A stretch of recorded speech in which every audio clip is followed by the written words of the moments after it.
And a very pleasant good evening, ladies and gentlemen. Welcome to another edition of Tornado Talk, where we talk all things Brevard College Tornado Athletics. Really glad you're able to join us this evening. We're going to cover a lot of ground as the spring sports are now underway here at Brevard College and have all types of guests from several spring sports lined up to help you learn more about Brevard College Tornado Athletics and all the going-ons here at BC. We'll get to them in just a moment. But first, want to thank our sponsors.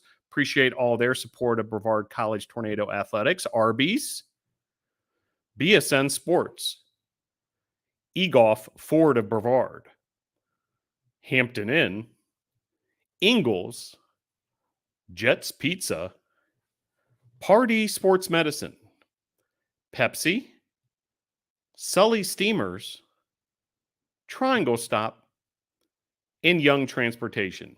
Also, a special recognition, Party Sports Medicine and Southeastern Sports Medicine Orthopedics, the official healthcare provider for the BC Tornadoes. In addition to the outstanding quality of care provided by the orthopedic doctors, Party also offers care in the areas of oncology, cardiovascular, primary care, and several subspecialties. Party Sports Medicine, proud partners with Brevard College Tornado Athletics. Well, a lot to catch you up on around the world of BC Tornado Athletics. First, big congratulations to both the men's and women's basketball teams at Brevard College. Both teams made it all the way to the semifinals of the USA South Conference tournaments. Great runs for both the team under the direction of head coach Lee Burgess on the men's side, head coach Donald Hudson on the women's side, and big congratulations and appreciate all the memories, all the hard work by the student athletes for those two teams. Some postseason awards handed out. Olivia Miller won USA South Rookie of the Year. McKenna Parkins from the women's side as well, first team all-conference performer. Journey Tyler named all-sportsmanship team. By the way, Miller also was an honorable mention all-conference performer. And Quincy Carter on the men's side was named to the all-sportsmanship team, so congratulations to him. And then just announced prior to today's show, 5 Tornadoes named College Sports Communicators Academic All-District. That's 4 on the women's side. China Pouncey, McKenna Parkins, Journey Tyler, and Callie Wells. Then also Garrett Sutherland on the men's side. So congratulations to those 5 student athletes. They will now be eligible for academic All-American consideration. Women's lacrosse, speaking of big awards, the IWLCA Player of the Week, that's the National Player of the Week, folks, was handed to Brevard College's Parker Moore this past week. So big-time honor there. Meanwhile, Brevard goes on to defeat Spalding 19-1 to improve to 2-0 on the season. Next up for the Brevard women's lacrosse team at Averett, 2 p.m. this coming Saturday. Men's lacrosse, we'll talk some men's lacrosse later in the show. 22-8 win over Spalding this past Friday. Breaking news, Drew Pond named USA South Men's Lacrosse Rookie of the Week. We're expecting to have him on the show later tonight. And next up for men's lacrosse at Oglethorpe, a trip to Atlanta, Georgia, 5 p.m. on Thursday. Baseball, winners of 6 of their last 7 games, a 3-game sweep over Northern Vermont Linden, who came all the way down here, by the way, to play their first practice or games outdoors. There's that much snow where that team came from. Meanwhile, baseball went on to play Guilford on Sunday, a doubleheader split against the Quakers. And then baseball will head to Piedmont 6 o'clock on Wednesday, and then at Berea this weekend for a 3-game series. Brevard College tennis is underway. We'll have some guests from the tennis program later in the show. Men's and women's tennis, BC at Maryville this Thursday. That's a 2 o'clock start. And that brings us to Brevard College softball. The season is underway. We had the home opener this past weekend on Saturday, a great crowd at the BC softball field. BC heads this weekend to Raleigh, North Carolina, where there's a big Division III event going on. Current schedule shows Ferrum and Averett, and then the next home game for the Tornadoes versus Carolina University on Saturday, March the 18th. And with that, we're going to invite in our first guest of this evening, as welcoming into the program here, making their 2023 debut, softball head coach Bree Shearin, also assistant coach Taylor Hanna. Coaches, welcome to the program. Thanks for having us. Thanks for having us, Bill. Yeah, great to have you. Well, Coach Shearin, we'll start with you. The season's finally underway. You had that trip to Agnes Scott for week 1, able to get a split there, and then we had the home opener this past weekend. Would love to sort of just first a state of the union as far as finally we're off and playing some softball here at BC. Yeah, we were worried about the weather that day. We were up early and just trying to get it going, but the girls powered through it. I mean, it was, and even the fans, they all came out, and it was a rainy, kind of dreary day, but we got both games in, so we were happy about it. Yeah, no doubt. And also joined here by assistant coach Taylor Hanna. Members of NATO Nation, viewers of Tornado Talk certainly remember Taylor as a student athlete here at Brevard College. But this is your debut appearance on the show as part of that coaching staff. Coach Hanna, would love to hear kind of how things are going for you. You're now a member of this coaching staff, and also the experience that you obviously bring as a student athlete here at Brevard College, but now translating it to coaching. Yeah, I'm super excited to be here. So I'm super thankful Coach Bree and Miranda for giving me the opportunity. But so far, it's going really well. The girls are acclimating really well with me being on the other side of it. Thankfully, I'm getting to also work through switching roles with Coach Emily also. So we're both learning and growing every day. And thankfully, Coach Bree is giving us a lot of opportunities at practice and in games to just expand our knowledge on this side of the game. Well, you mentioned Coach Emily White, and also a student athlete that NATO Nation is familiar with, now a graduate, actually graduated from the graduate program here, the very first to do so here at Brevard College. She's part of that coaching staff. Also, Christy Cauble, who brings a world of experience. Coach Shearin, I know this is huge for you, and I can already feel the smile coming on your face when you think about how things are different and how much more effective you all can be now that you're a staff. Yeah, even the girls will tell you practice runs smoother, recruiting is better, we're able to cover more ground, so everything just kind of rounds out nicely now that I have some help. And it's great to have Taylor and Emily just because they know the program so well, especially Emily was here for her full 5 years and knows everything about Brevard. And then you have Coach Christy, who she's a true Brevardian, and anything you need to know, the girls can go to her for that. So having the help is just amazing. I can finally start to sit back and see things and coach a lot more well-roundedly than I did before. Yeah, and Coach Shearin, we'll stick with you. This is now your 3rd season here at Brevard College. Would love to hear kind of, from the program standpoint, every year you continue to grow and kind of mold the program into, what your vision originally has been. Now that you're in year 3, how has it felt, as far as it all coming together and you really kind of putting your stamp on, that, hey, this is what we want out of Brevard College Tornado softball? Yeah, I think the first 2 years were still pretty difficult just because of it just being me and not having the help. But now we're starting to really solidify the things that have to get done. And the girls at first were having a rough time with it, and just making sure that they have, going to Taylor and going to Emily and not just coming to me. So that was at first we had to really make sure that they understood you can go to them even though you played with them for certain time periods. But they're finally hitting the ground running. They understand that there's a lot of work that's got to be done. And really this team is what's jumping forward for the future for us. And I think they know that. We have a big class coming in, and they also know that. And they're really a huge part of the reason that we have all those recruits coming in, because they like the girls. When we bring recruits on campus, they enjoy the team. And I have some funny ones, so they keep me entertained, that's for sure. Coach Hanna, would love for you to kind of expound on that as far as this year's team goes, and the makeup of this year's team, what makes them what's going to be a real special bunch, I can already tell, but also, their strengths on the softball field. Tell us about this year's squad. Yeah, they have a lot of fun. I think that's one thing at practice where there are times where Coach Bree has to look at all of us as a staff and say, hey, we need to refocus because we get caught up having fun with them sometimes. But they do the little things well. That's what we've been preaching on this whole year, is doing the little things well. And we have the talent on our team. As long as they come together and they continue to put the little things together, we're going to do big things. We have all the moving pieces. We just got to get them to all fit at the same time. Coach, we started by talking about how the season started. Well, it started back last weekend with a 9-2 win over Agnes Scott in the season opener. All that bottled up energy, and you finally start the 2023 season and you get the 9-2 win.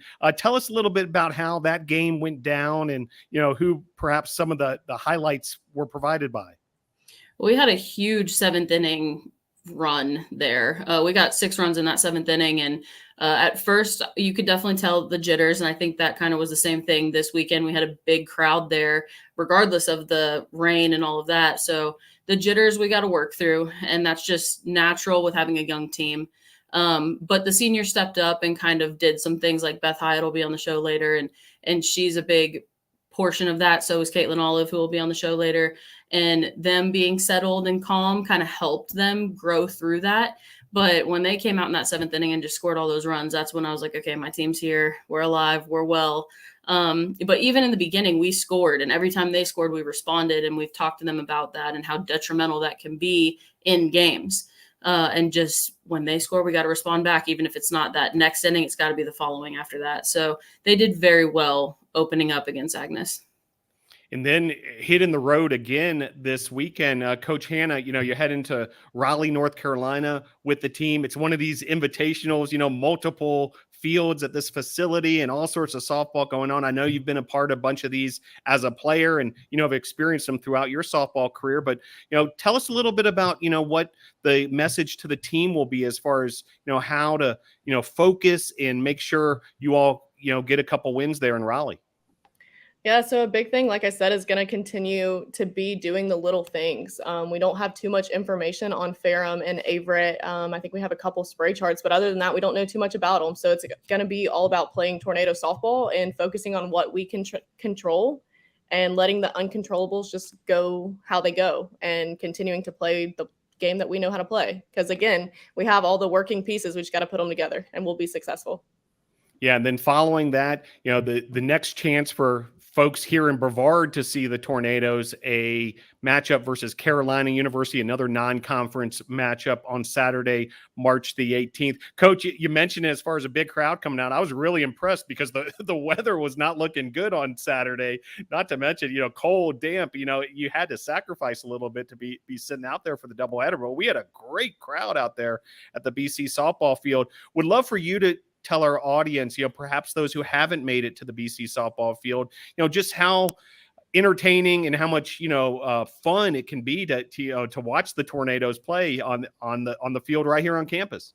It's amazing. I mean, my team prides ourselves on energy. We actually had to tell them at one point we need to kind of harness that because we have 2 whole games to play. So we had to kind of say, keep the cheers kind of to a minimum, but still stay loud because we've got to really just grow that all the way through the whole 14 innings, not just the first game, but they're fun. They get into it. They're passionate.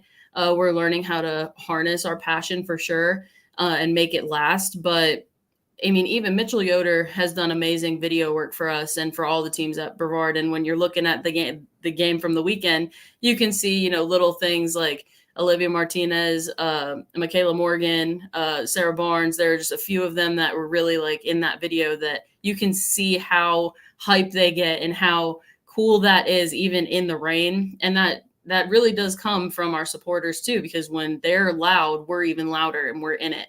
We had a few double plays too. So that was just like we were all off the bench and jumping around. And it's really cool because our field is so intimate and it's so close together where you're right there. You can hear everything that our girls say, everything that we're coaching them through.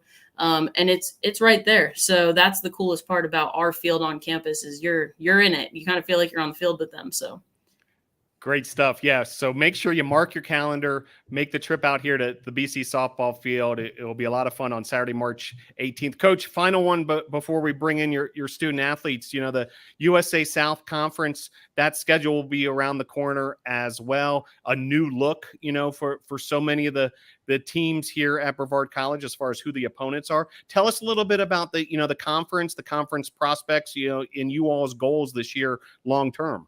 Yeah, we're actually lucky to be on this side. We have a lot of, we recruit with a lot of the coaches that are on this side now, and we have some really good friends of ours on the other side. We've played Pfeiffer in the past. I think almost every year I've been here, we've played Pfeiffer, we've played Greensboro, and those are probably the top 2 along with William Peace, where we're going this weekend. And so we know a lot. We're not going in blind by any means. We can prepare our teams very well. So they were on the other side of the conference, but we have a very good knowledge base of what we're facing. So it's a hard conference, and we know that going into it. And it's going to take some time to go to the top where they are. But I think now we have the manpower to make that happen. Outstanding. Well, coaches, can you stick with us a couple more moments here? We're going to invite in your student athletes from the BC softball program. As joining the show now, we have Katelynn Olive and also Beth Hyatt. Great to have these two with us as well. Taylor, let's start with you. Can you help introduce these two student athletes to NATO Nation? Yeah, so I actually got the privilege to play with both of them. Katelynn Olive, I've seen her grow up through the program. We started at Columbia together, so I'll start with her. She's phenomenal. She's a very good leader. She's really shown out the last couple games for us. Her bats come hot, and so she's done very well her senior year. And then Beth, I met my junior year. She was a sophomore, and I've watched her grow in the last 2 years, which is super awesome. And now Beth has been kind of my right hand in the outfield. I've been learning how to coach the outfield. That's kind of been my new role. So she's been super supportive in that and just helping me. And Beth's always on base. She does a very good job being that 9-hole hitter for us and just rounding out to the top of the lineup, which is super phenomenal. And she's kind of stepped up and been a big leader this year also. So I'm excited to see how their senior years round out for them. Would love to hear your thoughts as well, Coach Shearin, on these two. These two are great. I mean, I don't have anything else other than that to say. They're both leaders. They both are hot right now.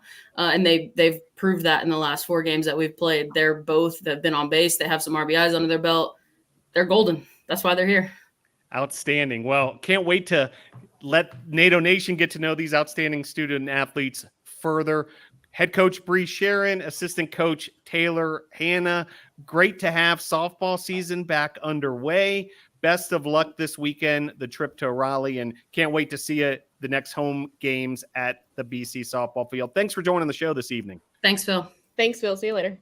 All right, there they go. And join now as the coaches helped introduce us to these two. In the top right corner, Katelynn Olive has joined the program, and great to have her aboard. Katelynn, thanks for joining the show. Thanks for having me.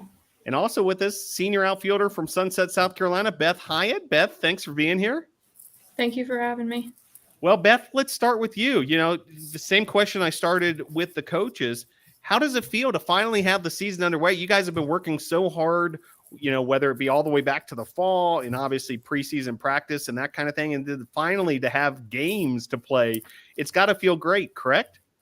I mean, it's definitely bittersweet. I mean, this is my last season at Brevard, but I'm definitely excited. I think we're going to get some good wins this year and hopefully make it to postseason. Beth, you mentioned it's your last season here from Brevard, senior outfielder from Sunset, South Carolina. We'll ask Katelynn the same thing. You know, now that it's your senior year, you know, what are some of those goals, those thoughts? You know, I'm sure you've been talking amongst your fellow seniors, such as Katelynn, like, hey, you know, this is it. This is the big year, right? Yes, sir. Luckily, I have the chance to play next year as well, going into grad school. But like Beth said, it's really bittersweet being able to play with these other 4 girls that I've kind of learned to love in some ways and just kind of grown with since I've transferred here. Yeah, it's great. And the good news, Katelynn, is, hey, we're just getting the season started, so there's plenty ahead. How did it feel for you to finally get the season started, both on the road in Macon, Georgia, and then also, you know, this first game of the year at home at BC softball field? It's great. I mean, the past couple years been kind of rough, but I've definitely been focusing up this year, trying to show out for my girls. They're amazing. I love them. Being on the field with them, it's absolutely electric. I mean, you know how loud we can get. And just the energy is great. I think we really mesh together well. Like Coach Taylor said, we have all the pieces to make it work. We just need to make them fit and be on the same goal at the same time. And I think we'll go far. One point of clarification. I said Macon, Georgia. Actually, Decatur, Georgia is where y'all win. I didn't want to, throw anybody off as far as their Google Maps or what have you. But great to have Beth Hyatt and Katelynn Olive with us. Beth, would love to reflect back a little bit on that game at Agnes Scott, that season opening win. You went 2 for 4, had an RBI, had a run scored. How good did that feel to, get that win on that first game of the season? Oh, it felt great. I mean, I definitely, every time we play Agnes Scott, I'm like, all right, I know I've hit these girls before. Like, it's going to be fine. And I just tried to, like, stay loose and just have fun. And then to see my team, like, come behind me and score all those runs was really great. Yeah, no doubt about it. And Katelynn Olive, you got in on it as well. You hit a double in that season opening win. Had to feel great, to put the bat on the ball like that, but also to get that season opening 9-2 win. Yeah, like Beth said, I mean, these girls, we've played them. They're a very unpredictable team at times. They're on, they're off. So you kind of just got to stick with them. And again, just to have my teammates have my back and get just as hyped up as I am when we get those big hits, doesn't matter who it is, just having that support system behind me. I'm sure Beth can agree. It's just amazing feeling. Yeah, no, it makes a lot of sense. Beth, tell us a little bit about this sort of camaraderie that you guys have in the dugout, and maybe even take us behind the curtain a little bit. What's going on there? I mean, there's all these chants, there's all this excitement, there's almost like inside jokes going on sometimes that, I'm not completely aware of what's happening, but I can tell you guys know what's going on. But Beth, how important is that for you as a player, to know that, the dugout's there behind you as well. And, kind of the joy and the fun of being a student athlete on the softball field. I mean, our team's very unpredictable. I mean, you never know what cheer is going to come out next, but it's nice when you're up to bat and they kind of make you giggle. Like, it kind of makes you feel a little loose and not really worry as much. I mean, they were chanting Beth, Beth, Beth over and over while I was up to bat. So that was pretty great. Yeah, I actually commented on the broadcast. That's one of my favorite all-time chants because it's just so simple. It's like the perfect mantra. It's just one word, your name. Yeah, that was great. Katelynn, tell us even more about, kind of this, cheering section that you always have throughout the game coming right there from your dugout. It's part of the game. Yeah, it's great. I mean, there's some girls that get really into it. Sarah Barnes, she's always screaming her head off at somebody. Doesn't matter who it is. She's there to support you. As well as Val. I mean, it doesn't matter if they're on the field or off. They are there supporting, leading chants, cheers, just all in. Beth Hyatt, senior outfielder from Sunset, South Carolina. Beth, tell us a little bit about your journey. When did you start playing softball? When did it become serious? And ultimately, how'd you find your way here to Brevard College? Yeah, I started playing softball really young. I started playing travel ball when I was about 8, and I just knew, like, I'm going to play college softball. It got really serious probably about my sophomore year of high school. I started playing, like, showcase tournaments and stuff, and it was actually Coach Lau that reached out to me my senior year of high school, and I came and toured, and I was like, I don't think I want to go here, but then I fell in love. So I've been here ever since. Very good. And same opportunity for you, Katelynn Olive. Tell us about your softball journey. Yeah, I started from the age I can remember. I didn't really have any goals of going to play college softball. I mean, I always wanted to, but just where I was from, small town, small school, didn't really have many opportunities to see these college scouts and kind of get out. I didn't play travel ball, so I wasn't like many of the other girls that go to these tournaments and see all of these college coaches and get the opportunity to talk to them. I went to one college scouting, like a hitting group type deal, and Coach Brew was there. She was the only female coach in the building, so it just made me a little bit more comfortable to walk up to her, and I did, and we've been together ever since. So through Columbia and then transferring here to Brevard, it's been great going on this journey with her. And Katelynn, one follow-up to that, Coach Taylor Hanna, you have a, long history with her as well, dating all the way back to those Columbia days. Tell us more about that. Yeah, I mean, since the day I met her, I knew that this day would come. I knew that I would get to call her coach one day. So it's been something I've been looking forward to. She's amazing. She's all about softball all the time. She can't stop talking about it. And yeah, just seeing her grow into this amazing coach that I knew she would be, and seeing that transfer from being my friend to being someone that I've always looked up to, but also someone I can go to for that extra support. And just, she's an amazing coach. One more for you, Beth, before we take things away from the softball field. You mentioned how pleased you were with your decision to come here to Brevard. Tell us a little more, what makes being a Brevard College softball student athlete a special experience? I definitely think I fell in love with being in the mountains, the creek. I definitely like how small it is. I know everyone. The classes are great. And I just fell in love with the girls when I got here. That was when Katelynn Farmer was still here. And we just really clicked, and I knew I wanted to be here.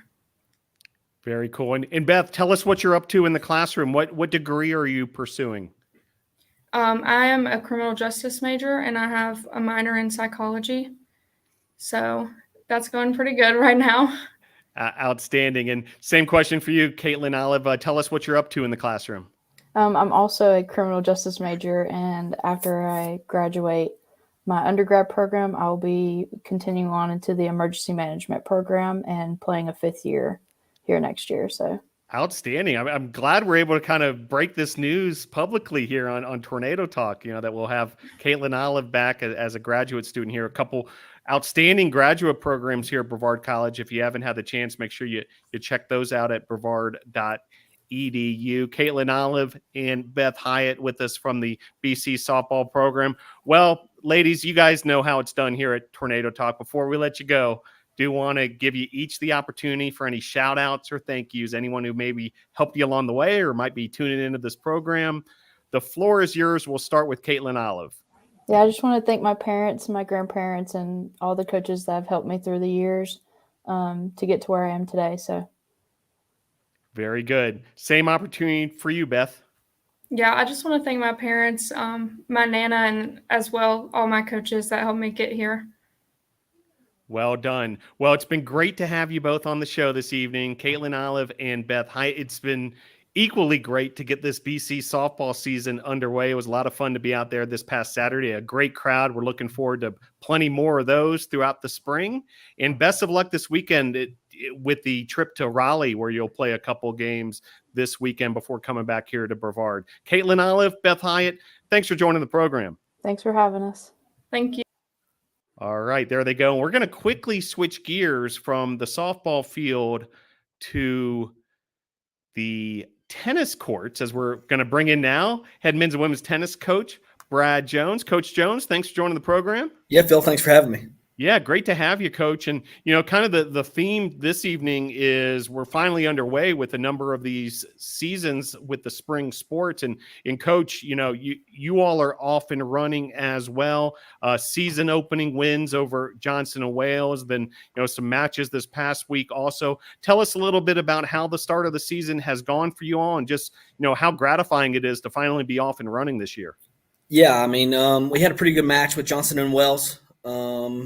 We were able to kind of get the dust off and kind of get back into tennis shape, tennis form. And then last week we had a match with Piedmont, which we knew was a tough test coming in, but at the same time, it was a test that we could kind of learn from and, give ourselves chances to be able to come away with victories and matches, but really just kind of setting ourselves up to be able to learn on what we need to do individually in our games and kind of moving forward to the rest of the season. Yeah. And Coach, that's interesting too, because, you play the fall season and you have this non-conference portion of the spring season. And like so many of the sports here at Brevard College, the end goal is conference play in that conference postseason as well. Tell us a little more about, how, you want to be playing your best tennis at that point and how so much of this is, figuring things out heading towards conference play. It is. It's just, basically taking one match at a time, making sure that we understand, we're not going to play our best match every match. So we got to understand what we're good at, what we're not good at, and in tennis terms, learning how to win ugly at times. But this year we focused on being loose, being aggressive, but also not being afraid to lose, but also not afraid to win. Being able to attack when we get chances, and especially in this conference, and being able to attack our opponents before they attack us. Mainly focusing on the process rather than the result. And if something's not going our way in the first set, keep playing, keep hitting, keep doing what you can do. And, just hope that it can start kind of clicking in the second set. If it does, great. If not, it just wasn't your day. And, you got to give your opponent credit. You mentioned, winning ugly at times. What you all had to contend with, however, with the Johnson and Wales match were some serious weather conditions. I mean, heavy winds at time. Tell us a little bit about that. How important it is to, be adaptive, to whatever might be coming your way. Yeah, I think in this area, it helps us with wind and cold weather. Especially when that temperature dropped really quick after doubles going into singles. But I think wind is also an equalizer for a lot of teams. And with us, we get to practice in it, not every day, but probably, a couple times a week, especially in kind of the early spring and January, February months. Some big performances on the women's side in particular versus Johnson & Wales, a 9-0 win back on that Friday afternoon. And a couple awards were handed out as a result of it. Hannah Hirsch winning USA South Conference Women's Tennis Player of the Week. And also the team of Hirsch and Kogoy winning doubles team of the week, so right out of the gate, winning some conference awards. Would love for you to tell us more about, the strength of that women's team and how well they've been playing so far. And also, that number one singles, number one doubles duo, they're doing outstanding.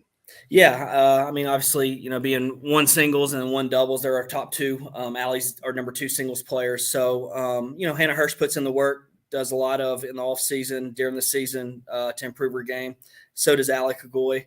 But I think in doubles, their game just kind of gels, especially with the type of firepower they have. Hannah Hirsch can just flat out crush the ball at times. We do try to reel that back and try to focus on placement, but she can hit it really hard and flat and bang it. Allie has really good baseline skills. She can kind of direct the ball, hit it cross court, hit it down the line. We call her Alley Cash because she loves going down that alley. But I think their game kind of, syncs up to one another. Obviously it's going to take a little bit of time with them not playing last year together. But I think as we get into conference play, I think that's where you're really going to see their game take off as they get comfortable and the communication skills get stronger throughout the year. Outstanding. And on the men's side, a season opening win over Johnson Wales as well. And, look at the men's roster. There's a group of three seniors, JaMarcus Walker, who we're going to have on the program, James Sursich, and also Ethan McGee. You've got junior Devin Horton, strong sophomore class as well. There's a lot of experience on this men's team, Coach. It is. So it's nice to have that experience kind of going into matches, kind of having that. They've been there, done that. Luckily for James, he's coming back for an extra year, so that's nice.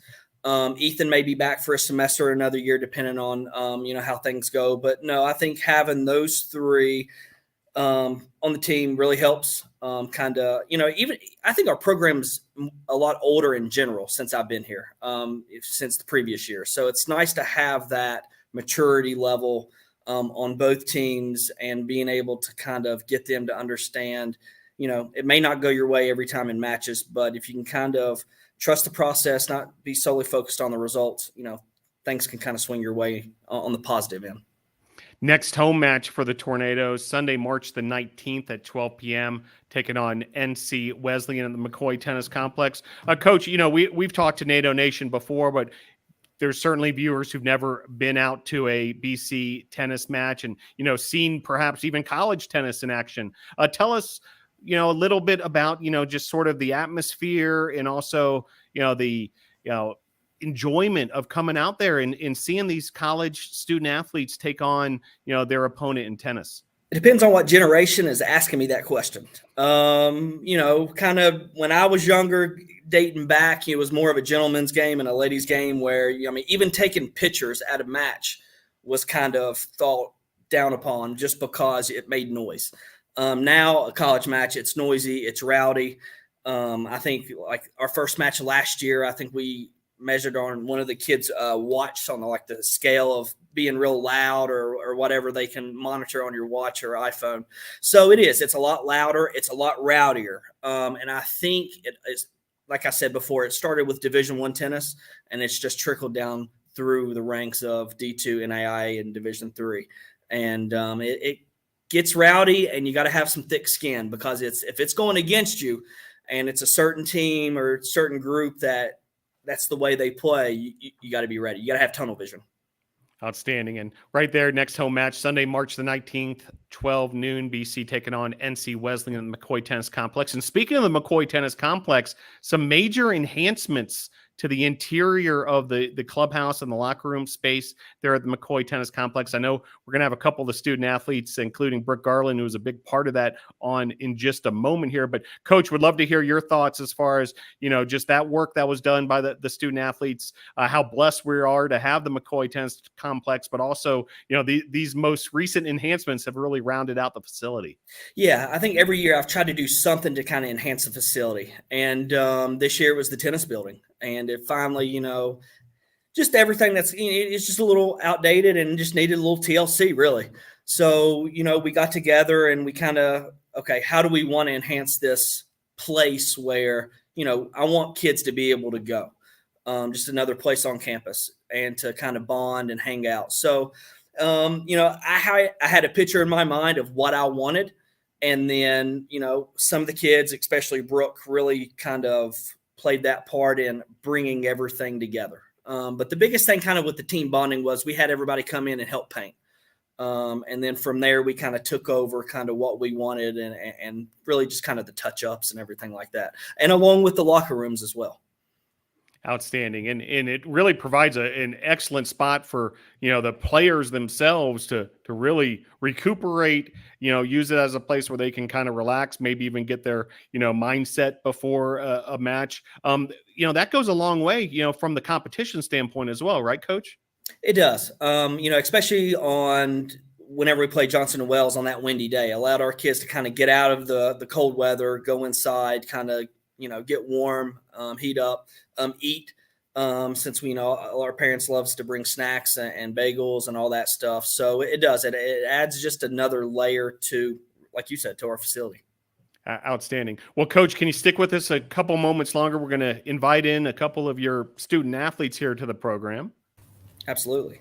As joining us now, Brooke Garland and JaMarcus Walker. Coach Jones, before we let you go, help introduce these two who most of NATO Nation's probably met along the way, but would love to hear from you as far as just how exceptional these two student athletes are, Brooke Garland and JaMarcus Walker. Yeah, I mean, Brooke Garland, somebody that comes in and, in my opinion, excels in all four phases of life: academically, athletically, socially, and spiritually.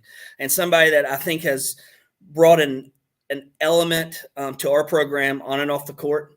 And I'm blessed to be able to have her for a fifth year next year. So we've kind of twisted her arm a little bit and finally got her to commit.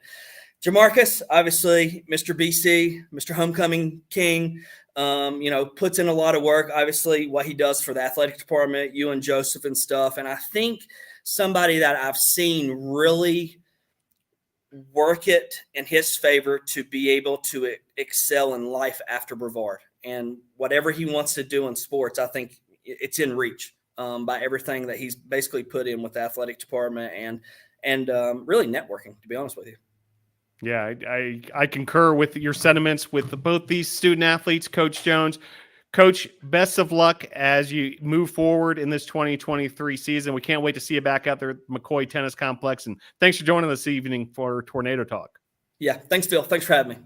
All right, Coach Brad Jones, there he goes. And as he helped mention, these two, Brooke Garland in the upper right corner. Brooke, how are you? Thanks for joining the program. Yeah, thanks for having us, Phil. Yeah, great to have you. And JaMarcus Walker back again on Tornado Talk. How are you, JaMarcus? I'm good. How are you, Phil? Doing good. Well, JaMarcus, let's start with tennis. We're finally underway with this 2023 season. I know you guys probably get a little tired of playing each other, throughout all those practices and so forth. And you finally get some real competition here and get this season underway. How good did it feel to finally get the season off and running? It felt really good. Like you said, we get tired of playing each other, and it's good to play against new competition, especially this year with us getting some new teams within our conference and things like that. But it's definitely good to go ahead and start the season, and it's just been moving ever since we started. Yeah, and Brooke, a season opening win over Johnson Wales on the women's side, a 9-0 sweep, really took care of business there. Would love to hear from yourself, both individually, but also, playing doubles, and then the team as a whole, how good that felt to get those season opening wins over Johnson Wales. Yeah, so it was pretty good day for the natives last 2 Fridays ago. But overall, I mean, I feel like we're rolling really well into the season. Individually, I felt like I played well. Doubles went great. Played with Sophie Trantham. And then as a team, I think everybody kind of pumped each other up before the match, and we were all ready to get started and went from there. So. Yeah, no doubt about that. And JaMarcus Walker, I was able to witness some of your match versus Piedmont with James Sursich. You guys make up a heck of a tandem as far as this doubles team. You guys were in a battle against the Lions in that one that went all the way to the tiebreaker. But I'd love to hear for you as far as doubles play in general, how much you enjoy that, but also your teammate James Sursich and how you guys have such chemistry. Oh yeah, like I've told him before. I love James. I love playing with James. I love spending time with James. Everything, most of my time here is spent with James. So that definitely helps us with our chemistry on the court and things like that. And we've recently started playing doubles together, and it's good to be able to have that person that everything he's gonna do. He's gonna pick you up whenever you miss a shot. So it's really good that we've been able to develop our relationship as friends and as teammates, and I'm excited to see where it goes for the rest of our matches, and then plus after college when we're both adults. So. Oh, well, that's interesting how you mentioned how, being friends away from the court can actually help you, as teammates on the court. And Brooke, I'd love for you to sort of expound on that. You all, the men's and women's tennis programs as a unit, not just the men's team with the men's team or the women's team with the women's team, are a close bunch. I see you guys palling around campus, enjoying each other's company and that kind of thing. You've got that McCoy Tennis Complex interior now that you can enjoy as a hangout also. But people probably don't realize that actually helps y'all come match day, as far as, keeping cohesive as a team, but also especially in that doubles play, the chemistry when it's your friend out there who's got your back. Yeah, so I mean, as far as working all together, I mean, it's not the girls team and the guys team, it's all of us. We're one big happy family. But I mean, especially with the building now, we had a little Super Bowl get together and had some good snacks and enjoyed the Super Bowl together, and just kind of team bonding like that helps us on match day, like you said. So overall, I mean, we're one big unit. Well, and let's stick with you, Brooke, for this next one, because the McCoy Tennis Complex, these enhancements to the interior, I know you took a leadership role with that as far as, that project goes. The student athletes did so much of the work, and also just kind of the vision of the entire facility now inside there. It's really cool. It gives all this history of the program and team slogans and that kind of thing in a art, infused way. The USA South Conference did a cool feature on it that you can check out on their YouTube channel that actually features Brooke yourself. And, tell us more, as far as, maybe even kind of getting into the micro a little bit as far as that project, how gratifying it was to complete it, but also, what you guys were really trying to accomplish. So it's not completed yet. It's still a work in progress. But as far as being able to do it, it's been really cool to see it evolve over the past few months. We started actually a couple years ago. I think I was probably a freshman or sophomore. Painting it was like number one step. So once we finally got the paint on the walls, fresh paint, nothing's better than a fresh coat of paint. There's a little bit on the floor too, but we handled that. Everything just kind of rolled from there. So we have the Wall of Fame, or kind of the history wall. And it was really cool to be able to dive a little bit deeper into that, because I actually found out several people that are on that wall are really close to where I live, and I've actually hit with a couple of them. And so that was cool to see. And then you have the Wall of Fame. It's the Hall of Fame, actually. You got people like JaMarcus in there, homecoming. So, and then past coaches and community members that come out and support a lot. And then in the locker rooms, that was another big project, was we all got to pick a word, everybody from the team. So the girls' team has a crossword and the guys' team has a crossword, and everybody has a word. And the words kind of overlap and interlock with one another and help kind of motivate everybody.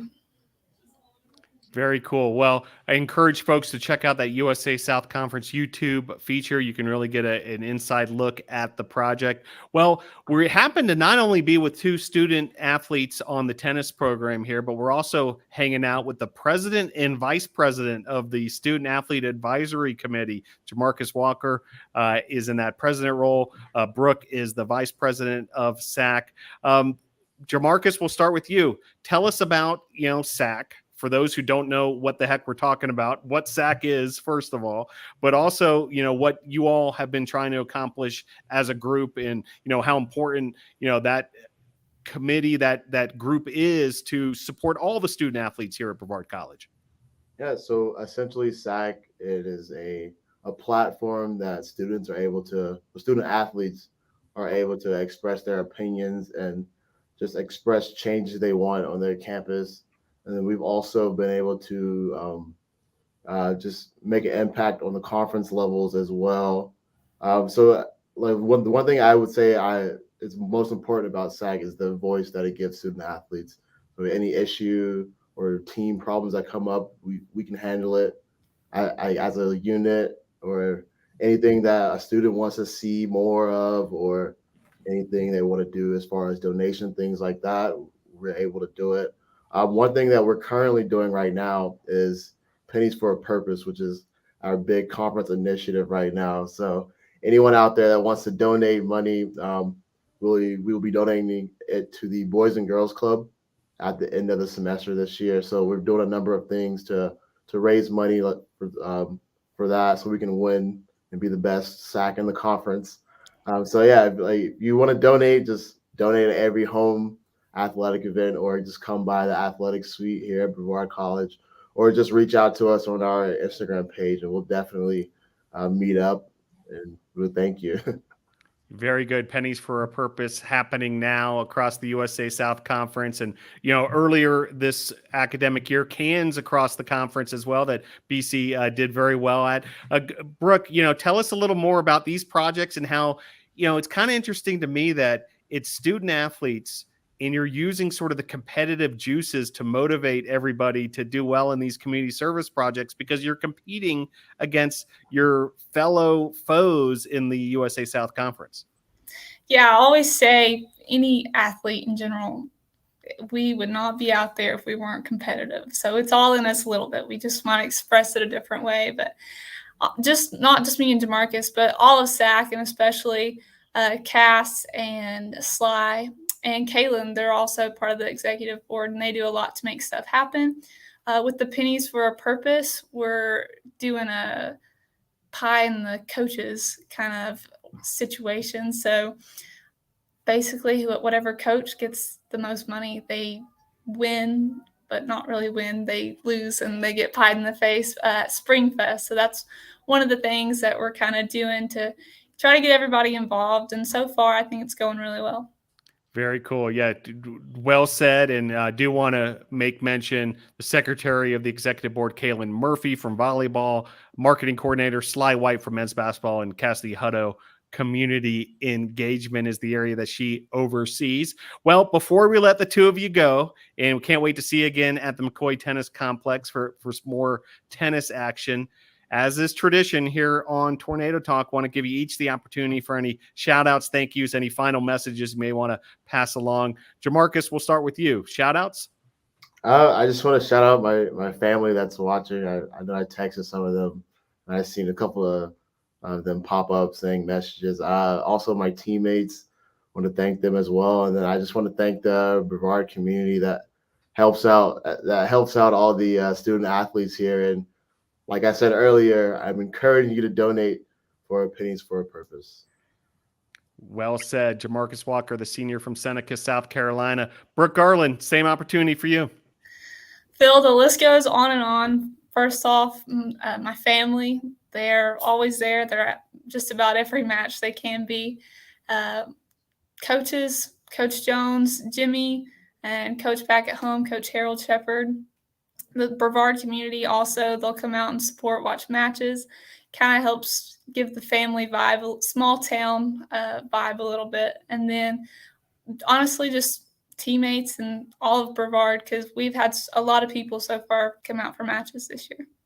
Yeah, well said. You mentioned volunteer assistant coach Jimmy Wynn. Appreciate all his contributions to the program. And yeah, what a great bunch of supporters you all have on a regular basis who come out from the community as well. Several of whom, contribute to our photography needs and things like that as well. So really appreciate everybody's cohesive help, behind the BC men's and women's tennis program. Well, Brooke Garland, JaMarcus Walker, it's been great to have you on the show. We can't wait to see you back out there at the McCoy Tennis Complex. Thanks for joining the program.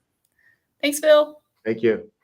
All right, there they go. We're going to switch gears quickly here once again as we're going to invite in head coach Mike Victory, also assistant coach Rob Julian from the BC baseball program. Coach Victory, how you doing? Doing well, Phil. Glad to be here. Coach Julian, welcome aboard. How are you? I'm good, Phil. I appreciate you for having us.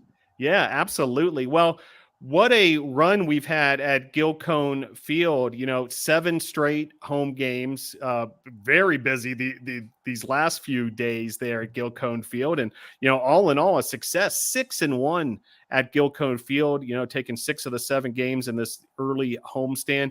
Coach, now that, you've probably had a chance, hopefully, to catch your breath a little bit, now that you can, reflect back, tell us a little bit about the homestand and what you were pleased with. Yeah, it was a busy week, but it was a lot of fun for the guys. I think it was the closest thing that they would get to experiencing what a spring break trip would be for northern schools and a lot of baseball and a lot of guys getting to play in a short period of time. And I think for me, that was one of the best parts of that last week was we got to see a lot of different guys in different spots. A lot of the pitching staff had to step up in different moments. Got some of the new guys their first ABs and some of their first hits or at least first on base. And I think the energy that our guys were starting to bring was really important. I think, with a new group, when you get to the spring, everyone's trying to figure each other out and figure out exactly what our identity is now that we're playing other people. And you can really see them coming together and getting into their groove. And, it's exciting to get these early games in and see where we're at. But it's the building blocks of the long season. And Coach Rob Julian, you handle the pitching staff. Tell us a little bit from your perspective, how this homestand's paid off for the Tornadoes. Yeah, I think that, over the last few years, we've made it a priority to, go out and protect Gil's place. We put a lot of work in there to, make it look nice and make it look like a good place to play. And, we want to protect it. The pitching side of the ball, I think things have gone pretty well. There's one little anomaly there that I'm going to have nightmares about for the rest of my life probably. But the pitching staff has come out really strong. It's been nice to have Trent Anderson back to set the tone for us in the weekends. And, we've had a lot of guys who have pitched a lot of innings for us in the past to come back better. Obviously, there's a big left-handed addition in Connor Crosby it's been nice to have him finally here. I know he was on here a couple weeks ago and kind of told you his story a little bit. But as a whole, the guys have bought into what we're trying to do. And I think it's shown. We know that if we can go out and give our offense a chance to win a game, we're gonna be in a really good spot. And I think, so far this season we've done that. Yeah, without a doubt. Coach Victory, the other dynamic at play here, not just the bats, not just the arms, the power of the stolen base and the base running. Currently, the Tornadoes are number 1 in the nation in all of NCAA Division III in stolen bases with a grand total of 38. Coach, tell us more about this. I mean, we knew this was a fast team. We saw the hardware that Blake Burchett won, last year being the nation's leader. He currently leads the nation again on the individual side. But these stolen base numbers we're seeing are just mind-boggling at times. Listen, and Blake knows I don't even call him fast. I call him quick. And I think, this is something that has been in the works for about 3 years that we've been trying to build in this system and make it a priority for our guys to get really good at what I call it. We're counting cards and working against our opponent to take the bases that they're going to give us. And you can see guys like, I'll pick on him because I'm here. Mason Lyon is, not our fastest guy. He walked into second base on a stolen base because he knows how to do it really well. I know for sure Hayden Jennings had his first stolen base over the last couple of days. Same thing, not the fastest guy in the world. Made it there no problem because he just understands what we're trying to do. Jack Atkinson, who graduated last year, was instrumental in buying into it and getting other guys to buy in around him. And you can see our group getting more and more confident with it every single day. And my favorite part is that the caught stealings are going down. We were stealing bases a lot last year, but guys were getting thrown out. And it's been much more of a sure thing this year. And teams know it's not a secret. They know Blake Burchett wants to steal second base, and he's still getting there. And Logan Clark's right there too. I know Blake's number one there. There's all the numbers that I was going to say. And everybody knows that they want to go, and they made it a priority to just be better than everyone else at what we do. And it's fun for our offense to know once someone gets to first base is a pretty good chance they're getting to second base. And Coach Julian, I'd love for your thoughts on that as well. How much pressure that puts on the opposing team.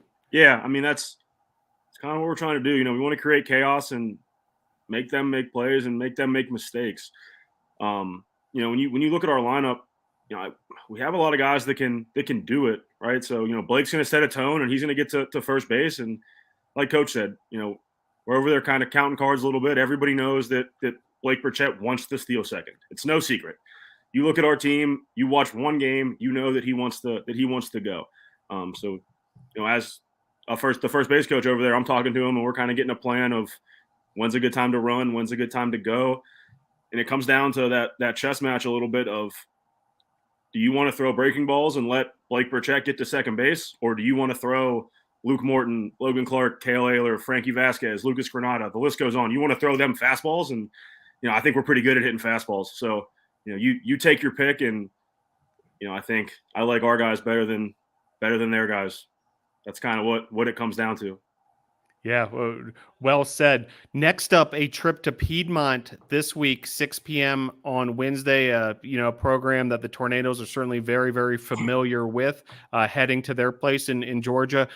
Coach Victory, tell us a little bit about how important this midweek matchup is going to be. They're definitely going to be a step up for us. They're a well-coached program with a good history. They got a fifth year back there that just set their program record for home runs, and he's going to be in the middle of their lineup again. And it's a bunch of other guys that play really, really good baseball. They're not going to make a lot of mistakes. They're going to come right at us, and our guys need to see that too. They need to see those programs that if you're going to play at the next level and deeper into May, what are they doing, and can we beat them, and how do we match up? Midweeks are great too, because again, it's another opportunity for more and more pitchers to step up and continue to prove that they're ready to go come conference time. So I think it's going to be a good midweek challenge for us. I think it'll be a good challenge for them. We've matched up well with them in the past as well. I think we can use it as a good barometer for where's our team at right now, getting to about the quarter way into the season.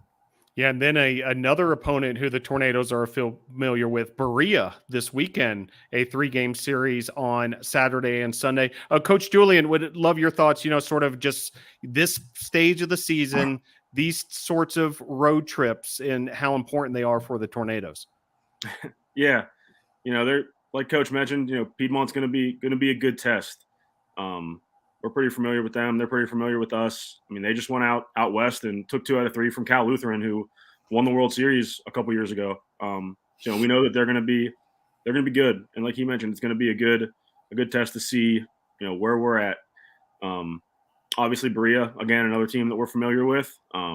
Environment's still going to be be very conference-like with those teams that, they're not officially in that USA South baseball conference anymore. But, they were there so long, and we had, played them enough where the environment's still going to be a little bit intense. It's going to get a little chippy, and, we're going to have to follow our plan and kind of know what we're there to do. Know that we're, going on a business trip, and we got to come back with a couple of wins, and we have to get better. That's kind of what, our thing has been, up to this point is, we are playing pretty well, and we're doing some things, we're winning some games, but, there's always work to do, and, there's always that chance to get better. And as long as, we continue to do that, and, we're playing our best baseball here within the next, few weeks, we're going to be in a good spot. So that's kind of what we're building for. Yeah, in so much of it, this next stretch after this long stretch of home games, 6-1 in the homestand, you hit the road for a grand total of 7 games before coming back home versus Pfeiffer on the 25th and 26th. We'll be into USA South Conference play at that time. Fans, that's your next home series if you want to mark that one on your calendar. Coach, we're here the month of March. Tell us just kind of again, sort of, as we move along here on this season, the goals for this team. For us, the goal is to be in the playoffs and looking to dogpile at the end of the season. I think that if you ask any of our players, that's what their expectation is, and that's why we work the way we work every single day is with one thing in mind, and that's to get to the end of it and figure out who wants to be at the bottom of that dog pile. And these games we're building to that.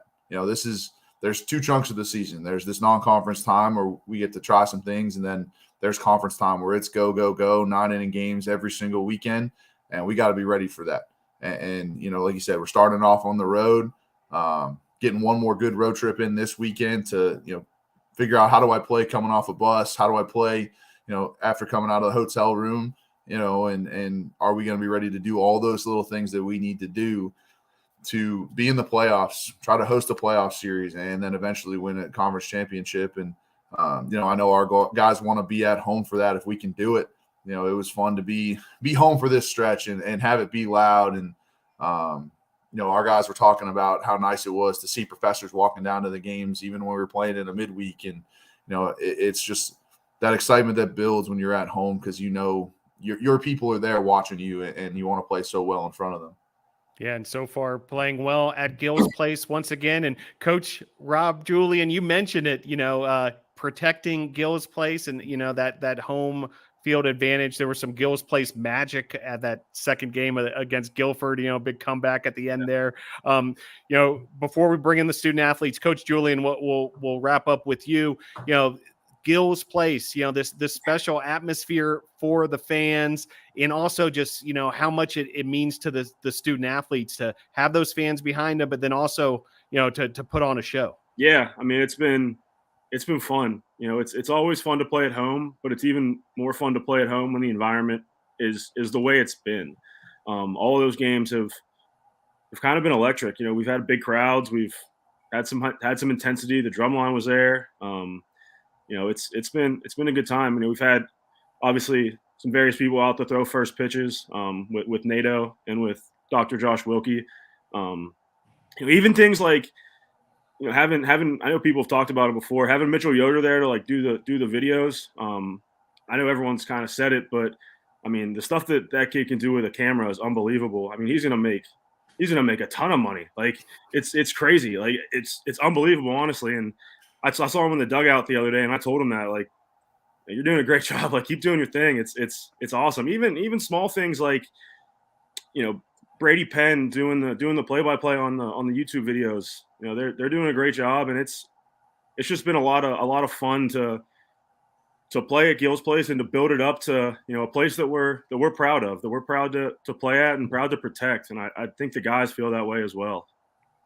Well said. Really appreciate that, Coach Julian. Brady Penn, play-by-play broadcaster. Actually, he had a color commentator these last couple games as well, Eli Carr. So, expanding to a two-man booth as well. Also, Mitchell Yoder handling a lot of the videography. Also, Tony Belcher. A bunch of students behind the scenes have been pushing a lot of the buttons too. Want to thank all of them as well. But, if you're not able to make it out there to Gil Cone Field, make sure you tune into the YouTube channel and check that out. Well, we're going to invite in your student athletes now. As I can already see them sort of knocking on the door. There's Jacob Thompson with the graphic, like, hey, come on, let's go. So we're going to bring in your student athletes and stick with us just a moment or two longer here, Coach Victory and Coach Julian, as we invite in our student athletes from the baseball program. Luke Morton has joined the building. Also, Jacob Thompson, Lucas Granata as well. Coach Julian, we'll let you start. Help us introduce these three. Yeah, there's a lot of personality in this panel. They're all a little bit different. JT's gonna be a little different for you, Phil. He's kind of a dog. JT's like one of probably the most prepared pitcher I think I've ever been around. If you ask him what the favorite color of other teams' lineups are, I'm sure he could tell you. He's always very, very well prepared. He knows our plan. He even has, he'll come to me and say, I know you saw this, I saw this. What do you think? So we're always bouncing ideas off whenever it's, whenever he's going to go throw. So he's been, great to have. Obviously, Morty and Granata are, kind of from the same high school. They've probably grown up together a little bit, and they're both similar and different. Both are guys that didn't play a whole lot last year for us and have had to kind of step into roles that we've needed them to do really well in, and they have thus far. Obviously, Morty was playing behind Jason Jucker, and he's learned a lot from him, and he's come out and shown that he's ready to go. And Granata on the other side of it was, I walked up to him in the fall and I said, "Go win a job," and he's done that up to this point. He's playing really well. All three of these guys are playing really well, and I think you're going to have a fun 10 minutes here with them, Phil, because they're a little bit of a different group. I'm sure. Coach Victory, love to hear your thoughts as well on these three. Yeah, more than anything, these guys, buy into Mudita and the love they need to show their teammates. Like Coach Julian just said, they all had to wait. They all had to wait their turn and get to this point where now they're contributing to this program. And they love winning for the blue and black. And that's what I love about them, is that when they go out there, they're playing for that team, and they're going to do whatever it takes to make sure that the NATOs come away with a win. And they're great for the new guys to look up to, and they're going to continue to be great for new guys to look up to, because they get that. And they understand that maybe I'm not in right now, but I'm going to bust my butt so that when I am, I'm prepared.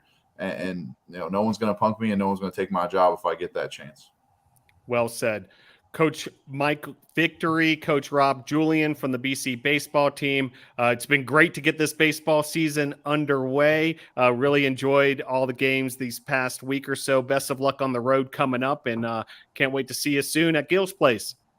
Look forward to being back. Thanks for having us. I appreciate you, Phil. Thanks for having us. All right, there they go. And as they helped us introduce these three, Luke Morton in the top right corner. How you doing, Luke? I'm good. How are you, Phil? Doing great, thank you. Jacob Thompson, bottom right location. How are you, my friend? Doing good so far, Phil. And Lucas Granata has joined the program as well. How are you, Lucas? I'm doing well, Phil. Thank you. Doing great. Yeah, thanks. So, Lucas, let's start with you. 6-1 on this road, or this home stand, rather. A sweep over Toccoa Falls, a sweep over the team from Vermont, Northern Vermont, Linden, who made the trip down here, and then a wild Sunday where, you're able to have this come from behind win in game 2 to split that series. Love for you, Lucas, to tell us about, this home stretch, how the team's feeling and how important it was for you guys to especially get that second win yesterday on Sunday.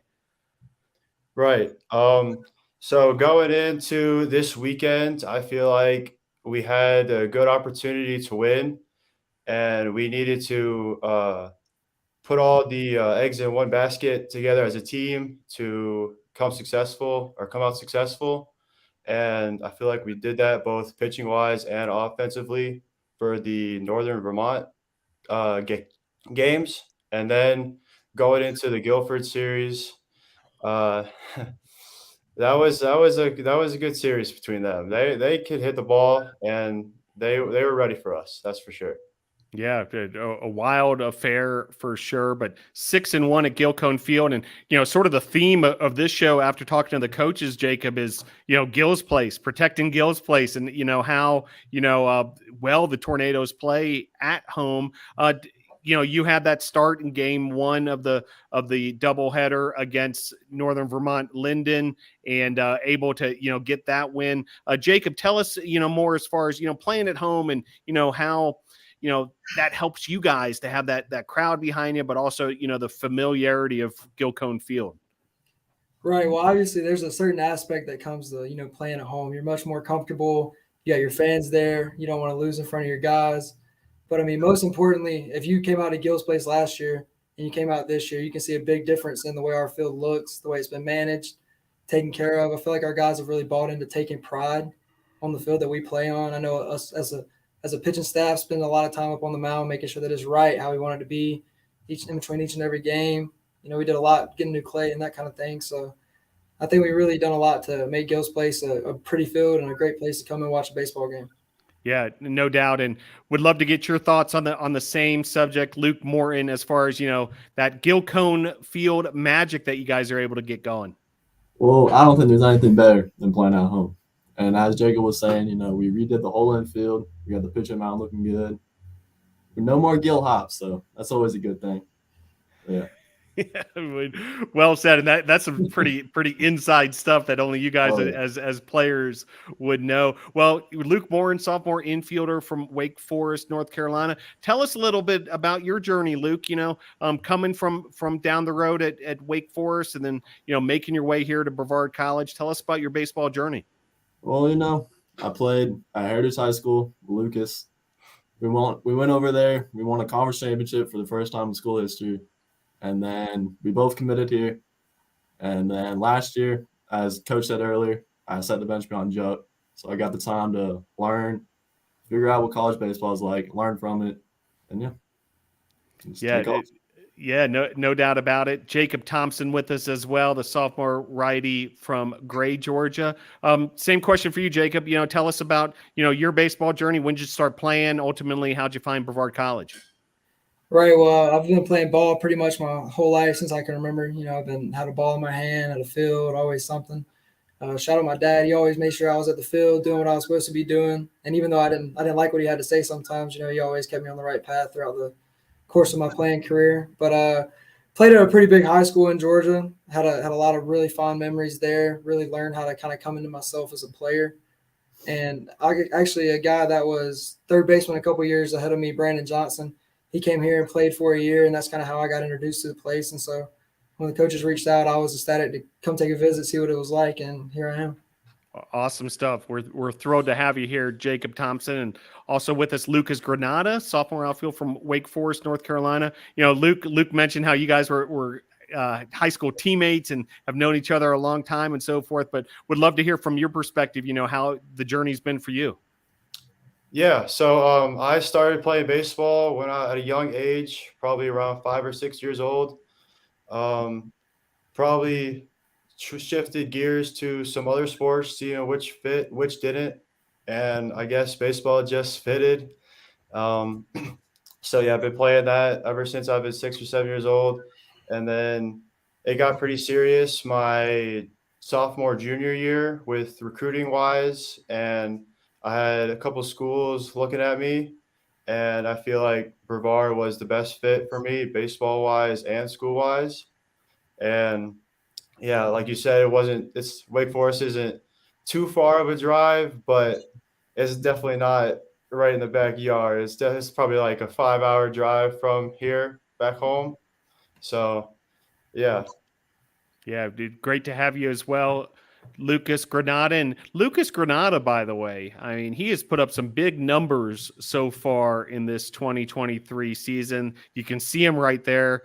batting .412, slugging .706, which is actually exactly tied. You're got an identical figure there with Cale Ayler. You've got 3 triples, which is pretty amazing in and of itself through just 11 games, and also 10 RBIs. Love to hear, Lucas, as far as, how you're feeling swinging the bat, and, what's working for you. And obviously, the fact that you're pulling off triples, that you don't see that many triples in baseball, but it seems like the Tornadoes are registering a triple every time I turn my head. Yeah, Phil, I'm locked in. I mean, whenever I'd say I'm seeing the ball pretty well right now out of the pitcher's arm, and that's just come from experience coming in through the fall. I had a pretty good fall and transitioned it into the season, and it's not just me. It's also the guys on the bench helping me with their charts, seeing which pitches the pitchers are throwing, first pitch, second pitch, to help me to go up there to bat and have the success I'm having. So it's pretty cool. Outstanding. And Jacob Thompson with us as well, part of that pitching staff. And you had a big win at Gill's Place, 5 innings pitched, 4 hits, a run allowed. That was it. And able to get that win over Northern Vermont. Linden, tell us about your out on that day, Jacob. Well, I mean, obviously a win's a win. So I would have, as I'm sure Vic will tell you, he'll attest to it, I wanted to go a little bit longer than 5 innings, but it didn't work out that way. And I'm super glad that, we were able to give some guys some looks out of the pen. And I was really happy with my guys coming in behind me and make sure that game got shut out with a win. It was a little bit different of a series. Obviously, Coach Julian's done a really good job this year of having us prepared as a staff with spreadsheets and, like he mentioned, knocking ideas back and forth about teams and how we want to go about attacking their hitters. And for mine, it was kind of a weird series. We didn't really have much on them. Didn't really know what to expect, and I'm just really proud of the guys of how we, adapted to that situation and were able to just get the job done throughout that 3-game set. Now, Jacob, I would like to go down memory lane a little bit too, to the end of last year. And this is a game I'll never forget. Complete game shutout win in this win over Bob Jones.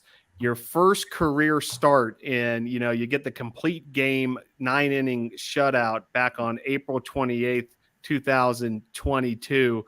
Jacob, reflect back on that and, just how, meaningful that was for you as a pitcher, moving forward, to be able to, say, hey, I can handle this deal. I can handle being a starting pitcher. I can go the distance. Right. Well, I mean, obviously you come in as a freshman, you don't really expect to get a ton of looks. Luckily, I was able to get a good bit of innings throughout the season. Some early on didn't go quite my way as I would have loved for them to, but that's college baseball and just kind of adapting to that. But I feel like eventually towards the end of the year, I was finally able to get my opportunity. And shout out Traub, my catcher, Tristan Robinson. We sat down, did a lot of research on them, just like we have been doing so far this year. We had a really good game plan going into that game. And like you said, obviously you get that opportunity. You want to make sure that it's remembered and that your name's remembered, that you can be a guy to be relied on in that kind of situation, and you're a guy that can get the job done.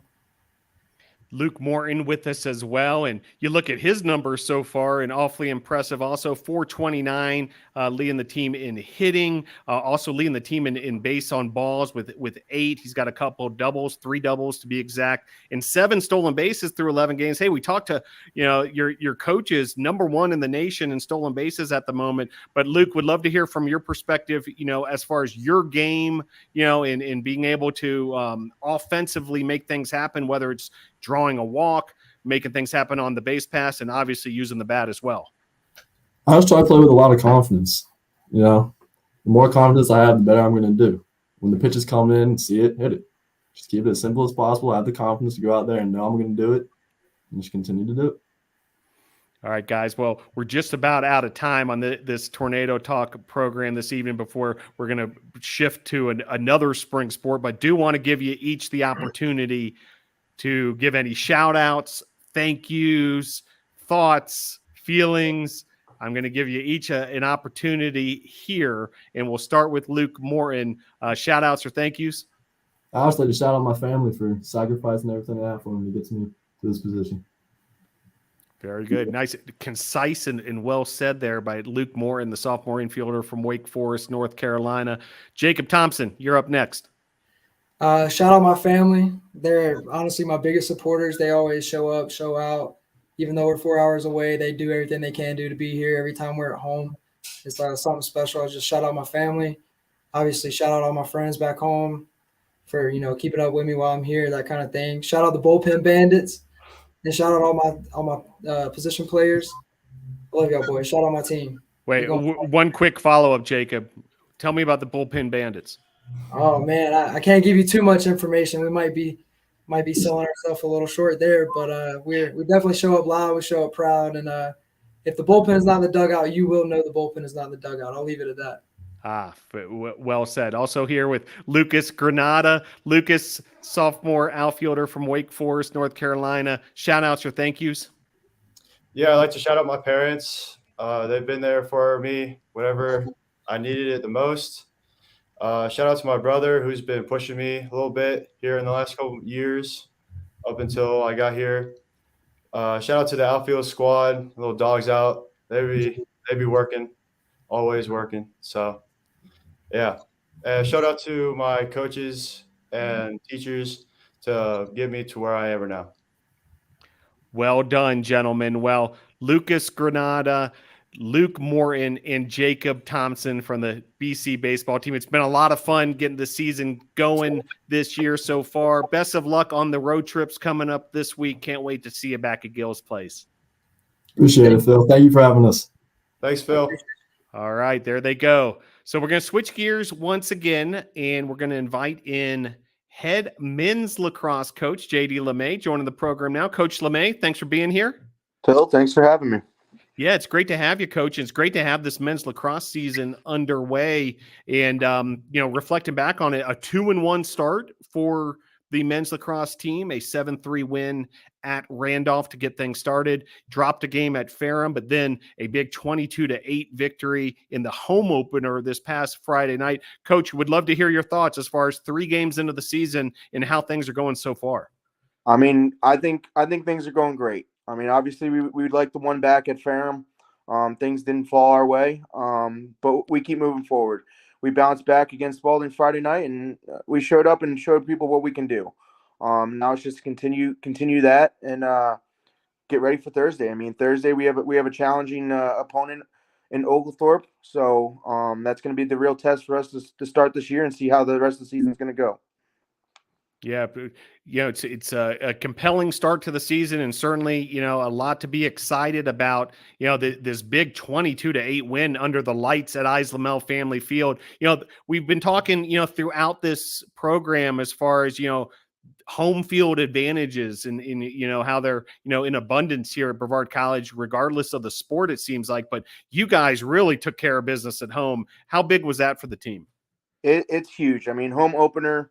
Coming out and in the rain, I think it puts the locker room. It pumps up the locker room. Our morales are high, and we just, like I said, we got to keep going with this win, and we can't take a step back. We got to keep moving forward. So, home opener to come out and do what we did is impressing, and the guys are excited about it, and we're looking forward to keep it moving. So. We'll see how Thursday goes, but I think the energy is where it needs to be, and the mentality is right where we need it. Outstanding. Great stuff. And, in a weekly award was handed out today as well from the USA South Conference as a result of that performance versus Spalding. So great to see that sort of recognition. Drew Pond, who's going to be a guest on the program, and USA South Men's Lacrosse Rookie of the Week. Would love to hear your feelings here, once you got that news, Coach, and, some well-deserved recognition from the conference. Yeah, I mean, it was exciting news. I was walking around the Bosch today, and someone told me that Drew got it, and I didn't have my phone on me. So I had to run back to the office and grab my phone to check it out and see if it was true. But it's exciting. I think he deserved it. He's doing well this year. I mean, we wish we had him from last year, but as a sophomore, he's coming in and he's doing he's exceeding our expectations. He's doing what we ask him and more. So it's exciting to see what he can do on the field and what he's going to continue to do for us. So it's great news, but it's a small stepping stone. We got a long season ahead of us, but he earned it. He deserved it, and it's time to keep moving and hopefully get it again next week. Long season ahead of the Tornadoes, and it gets going once again this Thursday. Coach, you mentioned already at Oglethorpe in Atlanta, Georgia. It's kind of an interesting road trip. It's you've got to make the trip to the big city of Atlanta. You got to contend with Atlanta traffic, all these things. Certainly that shouldn't have any bearing, but at the same time, you got to keep the team focused and prepared. But 5:00 on a Thursday night in Atlanta, Coach, these kind of games, they're critical as far as continuing to set the right tone as you ultimately make your way to conference play. Yeah, I mean, like you said, hopefully we're leaving early enough in the day we don't run into the Atlanta traffic. But if we do, we got to keep the right mindset, and we got to go into this game with the right plan and the right energy. We got to come in with high energy and play Brevard lacrosse, and I think we'll be just fine. We can't take a step back. We gotta build off of that 22-8 win on Friday night and keep the ball rolling. Like I said, I think personally the first challenge we're gonna have all season. Oglethorpe's got a good team, but I think we're better. We just need to go in and prove it. Coach, you mentioned playing, Brevard College Tornado lacrosse, and tell us a little more. Define that for us as far as what you're looking for as a coach, as far as what the team is doing out there on the field that equals the type of lacrosse you want to see being played. So for us is just doing the little things. Offensively, controlling the ball. If we control the ball offensively, we can't lose. So being able to control the ball, the little things, first time ground balls, running to and from who we're throwing and catching.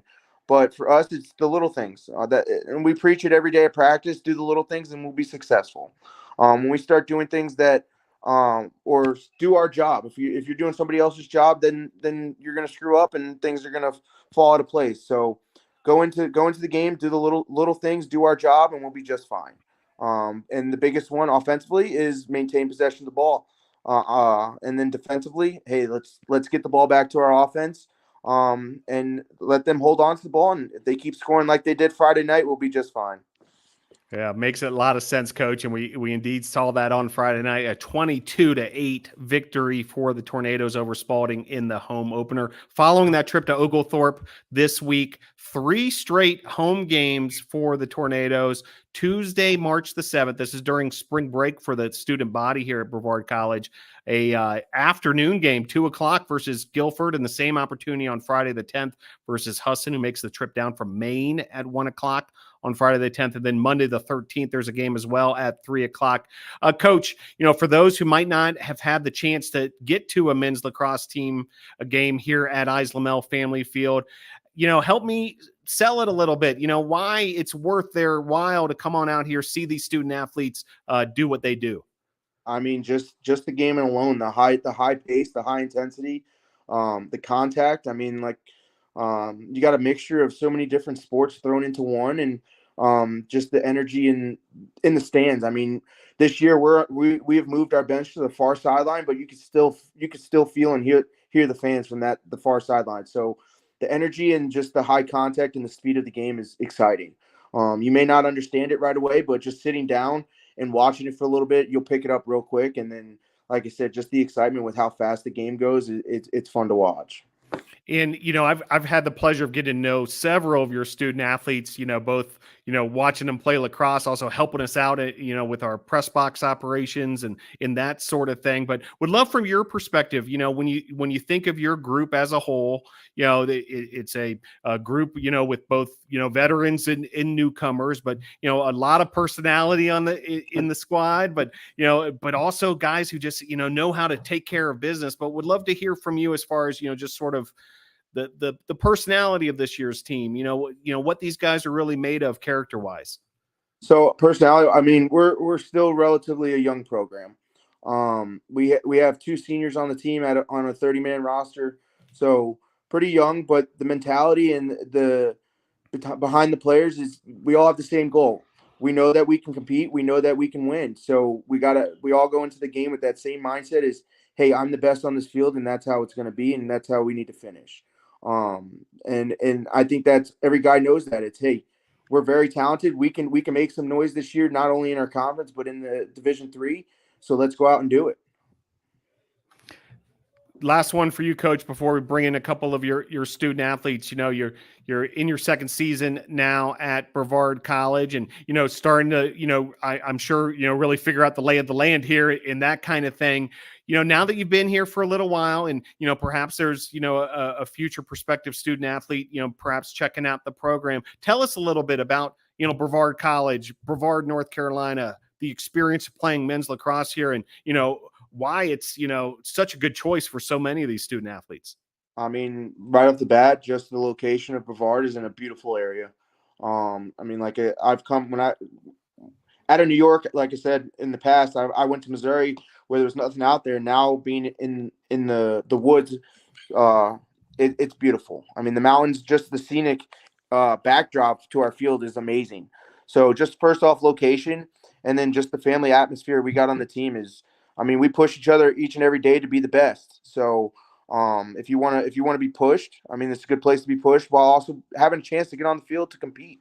We're gonna play a lot of our guys that put in the work and want to be on the field. I mean, we're here to win games, but you got to put in the work to be out there. But we give you the opportunities to do that. It's just up to those students to put in the work and get out there. So.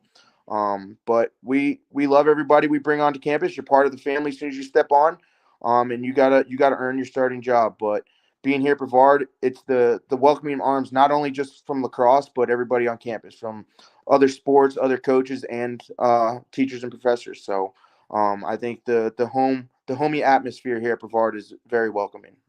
Outstanding. Well said, Coach J.D. LeMay at the helm of the men's lacrosse program here at Brevard College. Coach, you able to stick with us a couple moments longer? We're going to effort in your student athletes here as joining the program now. We have Drew Pond and also Andrew McDonald. Coach, before we let you go, help introduce these two to NATO Nation. So in the bottom left, you got Andrew McDonald. He's a junior. He's also one of our captains. He came to us last year. And then in the bottom right is Drew Pond. We were able to get him into school last spring. Unfortunately, he wasn't able to play for us last year, but we're happy to have him this spring. And he's the one that got Rookie of the Week this year, and we're excited about that and looking to continue that for the rest of the season. Outstanding. Head coach J.D. LeMay, thanks for joining us this evening on Tornado Talk, coming straight off the practice field. Really appreciate you making some time for us, and best of luck the road trip to Oglethorpe. We can't wait to see you back here at the Bosch. Thanks, Phil. All right, there he goes, head coach J.D. LeMay, and as he helped introduce these two, sophomore attacker from Evans, Georgia, Drew Pond in the top right corner. Drew, how you doing? Good. Thank you for having me. Yeah, great to have you. And also Andrew McDonald is back on the show. How you doing, Andrew? Good. How are you, Phil? Doing great. Thanks. Well, first things first, this big win on Friday night, able to get the home opening win. I know this had to feel good as far as, putting it all together, 22-8 victory. Andrew, let's start with you, as far as how good that felt to finally get that home game under your belt and, not just to play at home in front of the home crowd, but to get the win. It's awesome. We're always trying to get wins. Last season, we only had 2, right? So we've already almost cut that in half this year. So we played through the rain too, which was good. We all kept our heads. We moved the ball well, and it's something this team needed. We had one win away against Randolph, and then we lost to Ferrum. So coming back home and getting a dub to set this next week up for us as we travel to Oglethorpe. Yeah, and Drew Pond, big part of that victory as well. Drew, how good did it feel for the team to be able to get that home opening win under the lights in the rain with a great crowd on hand despite the rain, and had to feel good. Tell us about it, Drew. Yeah, it was a great win. After losing to Ferrum, we all were pretty upset about losing, and we were ready to come in and show other teams in D3 that we were a challenge. And then we'll put up a fight. And as a result, Drew Pond, Rookie Player of the Week for the USA South Conference. Congratulations on that, Drew. Tell us, how'd you hear about this award? Were you hanging loose somewhere, and someone sent you a text? Bring us behind the curtain a little bit. How you learned about the award today? Thank you. And I was asleep after class, and my roommate got the notification, and then he like screamed, and it woke me up, and he told me I won Rookie of the Week, and I was like, "Oh, nice." Not a bad way to be woken up, correct? Andrew, tell us about Drew Pond. You know, you've practiced with him, you've hung out with him, and now you've seen him perform on the field, and well-deserved award this week. Tell us even more, Andrew. So Drew was someone who last season I could tell right when he came here that he had intelligence and he could play. And I just was so eager for him to be able to get on the field with me. We have really good chemistry together, and I just want to continue like working with him and seeing those looks together, making this offense more of a flowing unit as opposed to just a one-man show. And Drew's a really essential part to that. He knows where to be. He's always supportive, and he's someone who has my back and I have his back. So he's a tremendous ball player, and I'm excited that he's with us. And he's got his wheels rolling really good this season. So awesome. Great stuff, no doubt. Andrew McDonald, Jr., attacker, Vienna, Virginia. Big day as well against Spalding in the big win. 5 goals, 4 assists, 11 ground balls in the win.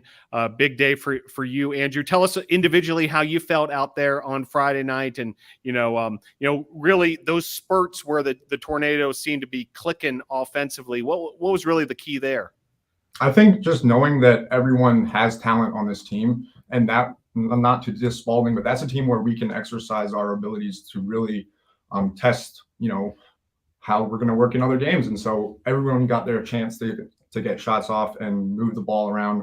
And we called a lot more plays. We did really well on man up, and we got the ball to a lot of people. I was really focused on getting a lot of assists in that game and sharing the love. And I think that's going to be something that we'll look forward to doing in more competitions.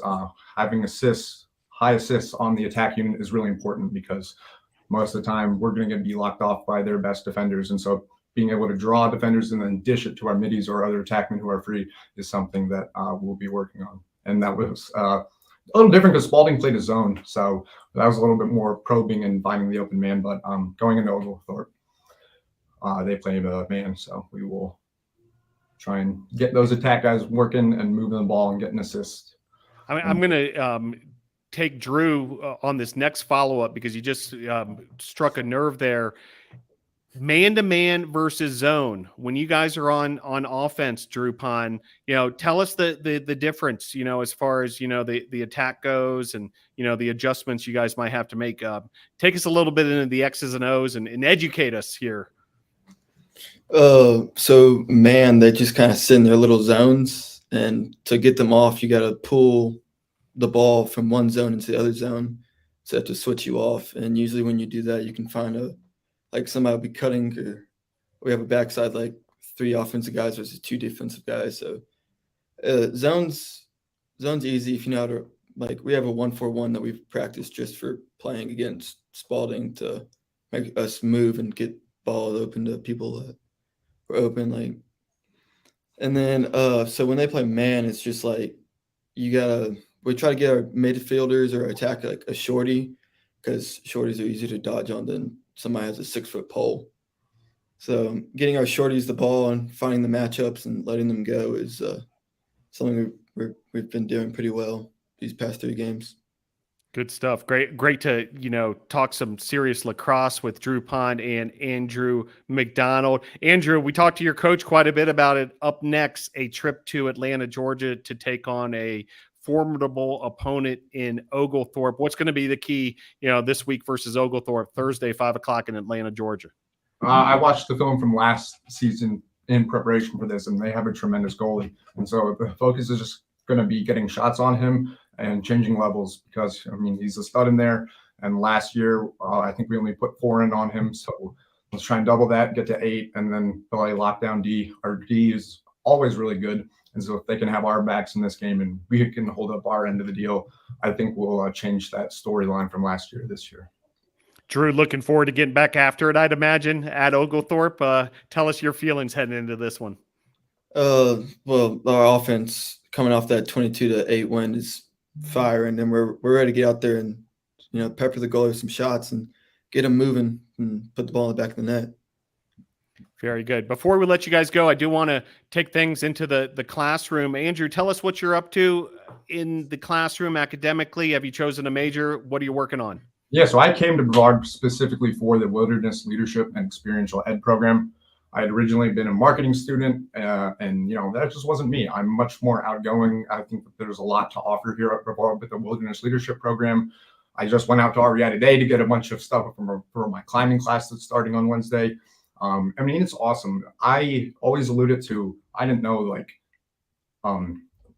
it's not like a playground school, but it's so like the Willie program, everyone just has that piece inside of them that makes you want to go out and do something.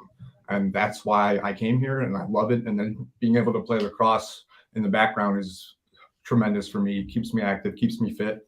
And I love the guys. The team is awesome. And the school, the degree that I'm going for just aligns so perfectly with that, because I take a lot of what I learn in my Willie classes onto the field and just trying to incorporate all the guys and be positive and supportive. And, I'm working on it. We're always working on getting better, and just being in the Willie program every day helps me to remind myself of ways that I can bring things from the classroom onto the field, if that makes sense. Yeah, it makes a lot of sense, Andrew. Really appreciate that. The Wilderness Leadership and Experiential Education program here at Brevard College, known as Willie, WLEE. You guys got a great headquarters over there. What used to be the barn here at Brevard College. Really, really cool stuff you guys got going. And talking about a playground, you've got an incredible one as far as Pisgah National Forest, DuPont State Forest, and everything we've got around here in this paradise of the mountains of Western North Carolina. Same question for you, Drew Pond. Tell us a little bit about what you're up to in the classroom.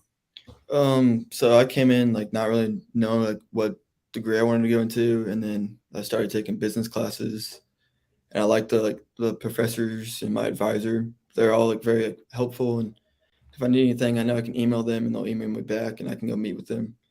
So I declared as a business major this last semester, and it's been going pretty good ever since. Outstanding.